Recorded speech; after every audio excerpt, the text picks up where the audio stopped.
ஒரு சம்பு தண்ணி எடுத்துக்கங்க. அத தோசைக்கல்ல ஊத்தி அதுக்குன்னு வழக்கமா ஒரு விளக்கமாறு வச்சிருப்பீங்கல்ல? ஆமாங்க.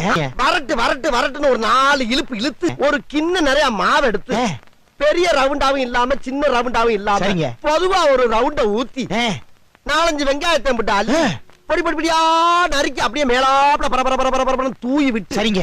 ஒரு நீளமான கேரட் எடுத்து அதையும் பொடி பொடியா நறுக்கி சரிங்க. அப்படியே மேலாப்ல பரபர தூவி விட்டு 16 கரண்டி நெய் எடுத்து சரிங்க. அதுல 6 கரண்டி நெய்ய உள் சைடு அப்படியே லேசா விளாவி விட்டு சரிங்க. 10 கரண்டி நெய்ய தோசைக்கு வெளி சைடு அப்படியே மேலாப்ல விளாவி விட்டு சரிங்க. இட்லி பொடி இருக்கு பாத்தீங்களா, அத அப்படியே அள்ளி மலை சாரல் மாதிரி அதை மேலாப்ல பரபர அப்படியே பேய விட்டு சரிங்க. பொத்துனாப்ல அப்படி ஒரு பரட்டு இப்படி ஒரு பரட்டு அப்படி பரட்டி விட்டு அப்படியே ரெட்டி கலர்ல முருக விட்டு அழகா மடிச்சு கம கம கமன்னு ஒரு ஊத்தப்பத்தை எடுத்துட்டு வாங்க சரிங்க. அண்ணனுக்கு ஒரு ஊத்தப்ப